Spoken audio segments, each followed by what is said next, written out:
Welcome to ECD here at SMT Connect. Delighted to be joined by Mike Hayward. Hi, Trev. Nice to see you, Mike. We spoke a couple of times last year about a new mole product you brought out, the mole EV6. And that's this item here, which we see behind us, which has obviously got 6 thermocouples. But the beauty of it is it was a touchscreen system. Maybe you can remind us very briefly. Yeah, sure. The whole concept behind the EV range is that everything is now done in the palm of your hand. Right. So the LCD screen enables you to configure the device, to set it up, but most importantly, to be able to look at the results that you've achieved through the profile, both in a graphical version and a tabular version. Right. And the tabular version, by using certain limits and tolerances, effectively makes the instrument a gauge. It's go, no go. I see. In the palm of your hand. And that's color-coded? It's color-coded. It's black and white. Everything is within the tolerances that you've set. If it's red, it's out of tolerance, obviously. High, or blue is low. I see. So effectively now, an operator doesn't need to connect his profiler to a PC. He can just look at the screen. If it's all black and white, everything's good. Yeah. If it's blue or it's red, raise a flag. There's something that needs to be rectified. Excellent, excellent. Okay. So you have a number of functions on the mole. What other functions do we have on here?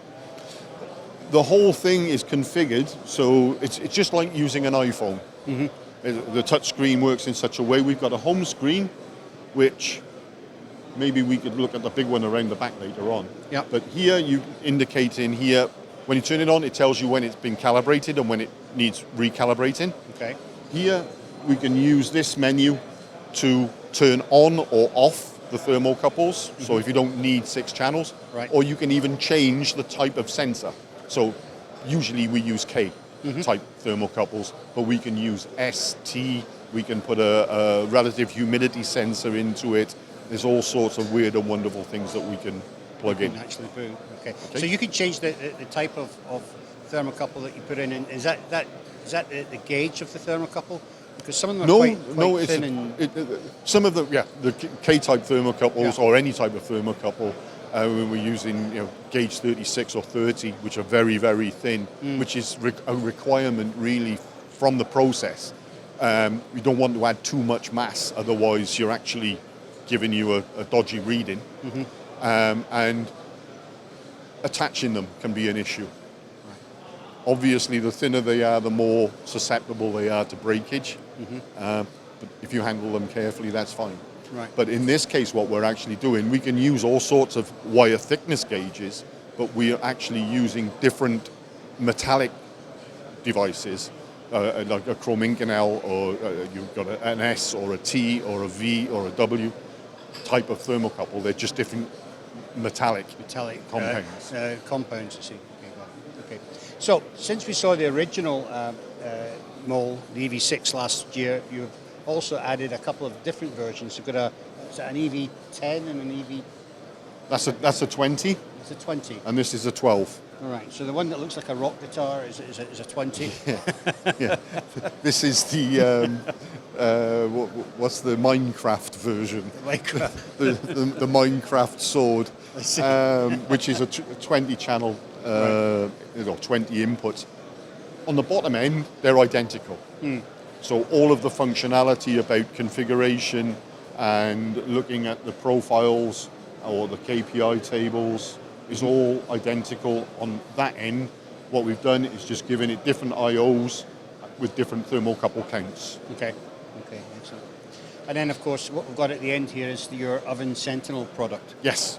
So this is a constant monitor for the oven. Yes. Explain a little bit how that works. The oven Sentinel is a built-in system that takes the profile that we've generated with the EVs as a baseline. Right. We then set up a product with the various parameters that we'll need, and we import that into the oven Sentinel system, and then that monitors every single board that passes through the system. Okay. That can have a barcode, so you can assign the data to a barcode for ultimate traceability, or a simple time and date stamp. Right. But what ultimately does is to measure the profile and compare it to the measured profile that we did with the mole, Right. and gives it a go, no go. Right. So you've got ultimate traceability. So it's got to be within a tolerance.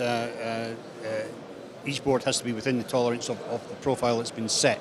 Yes. But it's also got an alert system Yes. that if it goes out of tolerance, it can actually stop production. Yes, we can do a number of things.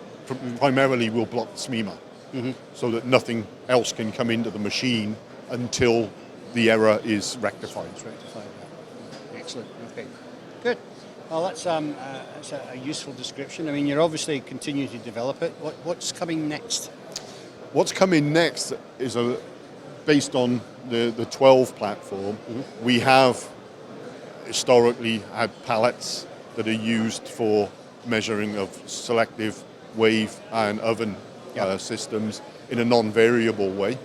And what we're going to do now is develop the digital inputs that we have on the EVs to bring more functionality to the pallets. To the pallets, I Yeah. see. Okay, excellent. So, Mike, tell us a little bit more about some of these different functions that you've got within the mole. Okay. This screen is basically our home screen. So it enables us to set up the instrument to log at different intervals. We can give it start and stop commands, or we can tell it to wait until it reaches a certain temperature before it actually starts recording. Okay. But perhaps one of the most important features is, as I was saying earlier on, the KPI table that has been created in the mole software, the map software, can be downloaded into the EV range and selected.